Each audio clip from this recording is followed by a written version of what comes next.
राज्य में इतनी घुसपैठ होती हो, वहां कभी विकास हो सकता है क्या? जोर से बोलो, हो सकता है? सीएए देश का कानून है, इसको कोई रोक नहीं सकता और हम सीएए को लागू कर रहे हैं। अगर पाकिस्तान रीजनल हब बनना चाहता है तो उसकी मजबूरी है, उसको इंडिया के सामने घुटने टेकने होंगे। ये बड़ी अच्छी बात कही है। अब भारत की हम मिसाल दे रहे हैं, सुप्रीम कोर्ट का फैसला हो, 5 अगस्त 2019 की जो भी उनके इकदामात हो, वो रिफ्लेक्ट कर रहा है कि वो अंदरूनी तौर पर जब मजबूत हो रहे हैं, उनकी मईशत मजबूत हो रही है, एज अ रिजल्ट उनकी दुनिया की जो ताकतें हैं उनके साथ ताल्लुकात बेहतर हो रहे हैं। सो दे अंडरस्टैंड कि जो भी वो इकदाम लेंगे कोई रिएक्शन नहीं आएगा। पाकिस्तान को अटैक करने के पहले इनका जो पॉलिसी होता है, रूस का, इंदिरा गांधी का भी था, इंडो सोवियत ट्रीटी उन्होंने साइन किया और उसके बाद उन्होंने पाकिस्तान के खिलाफ अटैक किया। ये तैयारी हो रहा है। End of course India is a natural home for Hindus. एक बात मेरी ये क्लियर कर लीजिए। दूसरी चीज ये है कि दूसरी जगह का जो हिंदू और सिख है, जो ईसाई है, जो जैन है, बौद्ध है, पारसी है, वो जाएगा कहां यार? अगर भारत नहीं आएगा तो पाकिस्तान में तो क्या सभी को कन्वर्ट कर दो?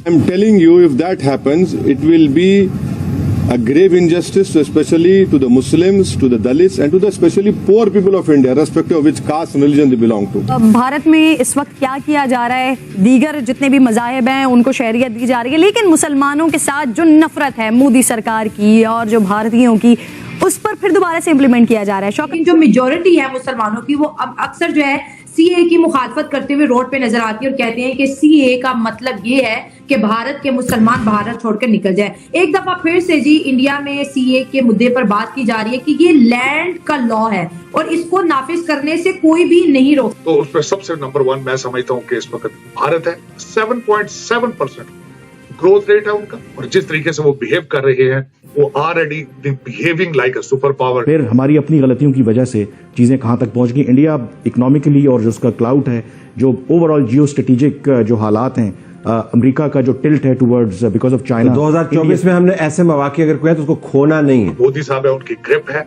एस्टेब्लिशमेंट भी उनके साथ है, उनके भी ग्रीन सिग्नल उनके साथ है, जुडिशरी भी उनके साथ है, अवाम उनके साथ है। तो इन सारी चीजों को अगर देखा जाए तो 2024 में जो विनर होगा वो भारत होगा। इस सिटीजनशिप से लाखों मुसलमानों को महरूम किया जा रहा है, यानी इस बिल में मुसलमानों के लिए कोई जगह नहीं है, चाहे उनका ताल्लुक पाकिस्तान से हो, अफगानिस्तान से हो या किसी भी मुल्क से हो। कि सीए उनको एक उम्मीद की किरण दिखाई दे रही है जो पाकिस्तानी हिंदू हैं, और मैं ये चाहता हूं कि भारत सरकार over a period of time वहां पे जितने भी हिंदू और सिख भाई हैं, जितने भी ईसाई हैं, जितने भी बौद्ध पारसी जैन हैं, सबको भारत ले आए, पाकिस्तान को जगह रहने की।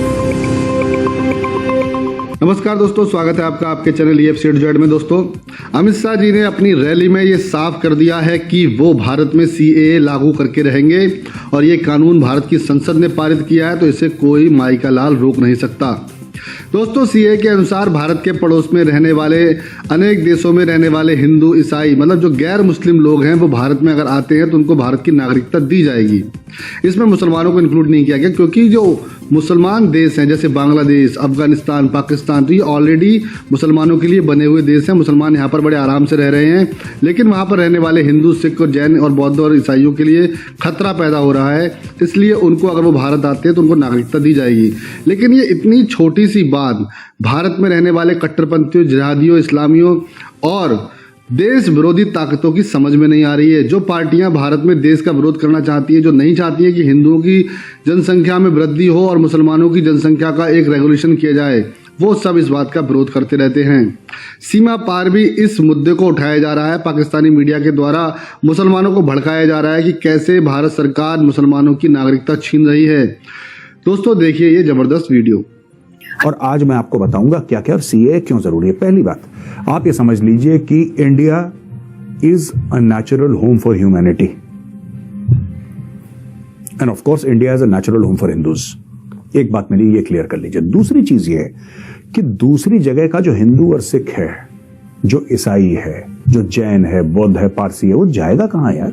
अगर भारत नहीं आएगा तो पाकिस्तान में तो क्या सभी को कन्वर्ट कर दो, सभी की लड़कियां उठा लो? पाकिस्तान में तो ये this is the national sport. Unfortunately मुझे ऐसे वर्ड यूज करने पड़ रहे हैं और मुझे कोई खुशी नहीं हो रही यूज करने के बाद। This is the national sport. Hindu की लड़की उठा लो, वो तो काम ही यही करते हैं। जो मजबूर है उस पर ताकत दिखानी है, जो मजबूर है उस पर ताकत दिखाओ, उसकी औरत उठा लो, उसकी बीवी, बच्चे, बेटी, जिसको उठाना है उठा लो। ये पाकिस्तानी करते हैं। अब देखिए, हमारी फौज के सामने हथियार डाल देते हैं, सरेंडर कर देते हैं। तो आप समझ रहे हैं औकात औकात का फर्क होता है। अब दोस्तों, चक्कर ये है कि सीए उनको एक उम्मीद की किरण दिखाई दे रही है, जो पाकिस्तानी हिंदू हैं। और मैं ये चाहता हूं कि भारत सरकार over a period of time वहां पे जितने भी हिंदू और सिख भाई हैं, जितने भी ईसाई हैं, जितने भी बौद्ध, पारसी, जैन हैं, सबको भारत ले आए। पाकिस्तान को जगह रहने की। ये वो कह रहा है कि सीए है क्या, एनआरसी है क्या। तो वो बंदा शाहीन बाग में कहता है कि यार इसका ये मतलब है कि सारे मुसलमानों को देश से निकाल देंगे, हमारी नागरिकता छिन जाएगी। ओ भाई, आपके बाप दादा पड़दादा भारत में पैदा हुए, भारत में दफन, आपके बच्चियां, किसकी औकात है जो आपको निकाल दे? मैं मुसलमान भाइयों बहनों से कह रहा हूं, किसकी औकात है जो आपको देश से निकाल दे? आपको कोई, ये शाहीन बाग के जो हैं मुस्लिम्स, मैं उनसे बात कर रहा हूं, यार आपको कौन निकाल सकता है ऐसे? यार ये को हलवा है क्या, निकाल दिया हमें?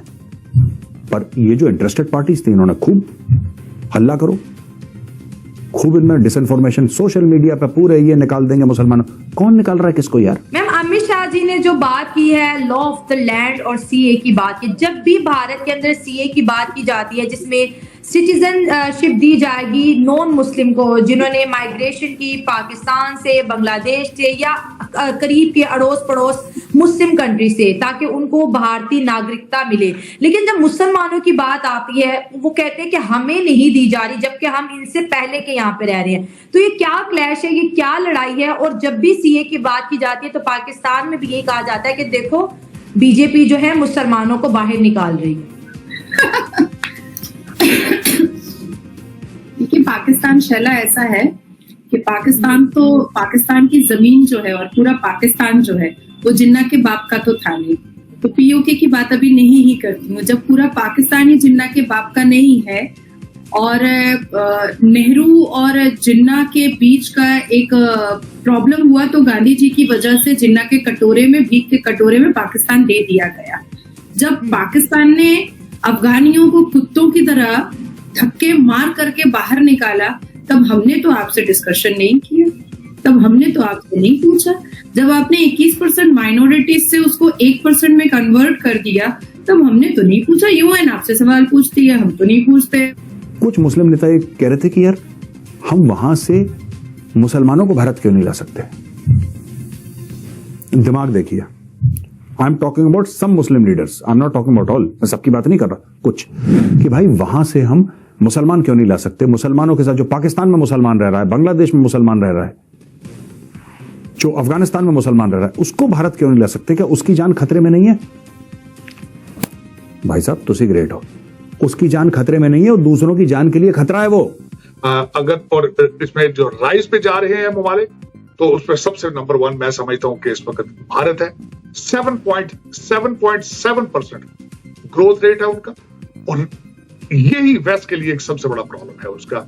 और जिस तरीके से वो बिहेव कर रहे हैं, वो already behaving like a super power. उन्होंने रेड सी के अंदर जो इस वक्त दुनिया के मिसाइल बन रहे हैं, बहरा अहमर के अंदर, वहां पे उन्होंने अपने 4 शिप्स भेज दिए हैं। वो अमेरिकन एलाइज जो वहां पे उन्होंने अपना एक कोलिजन बनाया है, वो इसका हिस्सा नहीं बने, वो खुद बिहेव कर रहे हैं। यहां ये बताना चाहूंगा, उन्होंने 4 शिप्स क्यों भेजे वहां पे? दुनिया के अंदर इस वक्त चावल की जो तिजारत है, दुनिया के 40% चावल जो है वो भारत से आ रहे हैं। भारत ये नहीं चाहता कि उनके चावल की ट्रेड के ऊपर मसला बने। दूसरा मसला है तेल का। वो तेल लेते हैं, वो कहते हैं उसमें ना इंटरप्शन आए। अगर तेल की कीमत बढ़ेगी भारत के अंदर, उनकी इकॉनमी सफर करेगी। बल्कि उन्होंने ये इस चीज का फैसला कर लिया था कि रशिया से अगर तेल नहीं आता तो वो हम वेनेजुएला से ले लेंगे। तो ये दूरंदेशी नेशनलिज्म, ये सारी चीजें तब आती हैं जब आपकी इकॉनमी अपनी ठीक हो। भारत की इकॉनमी इस वक्त $600 बिलियन का उनका फॉरेन एक्सचेंज मौजूद है। उनकी जो मोदी साहब है उनकी ग्रिप है, एस्टेब्लिशमेंट भी उनके साथ है, उनके भी ग्रीन सिग्नल उनके साथ है, जुडिशरी भी उनके साथ है, अवाम उनके साथ है। तो इन सारी चीजों को अगर देखा जाए तो 2024 में जो विनर होगा वो भारत होगा। और उसके साथ पाकिस्तान के इलेक्शंस की बात मैं आपको क्या बताऊं, हर बच्चे को पता है। लोग दर हकीकत कहते हैं कि बाहर से, लंदन से एक बंदा आ चुका है, सिर्फ उसकी ताजपोशी रहती है।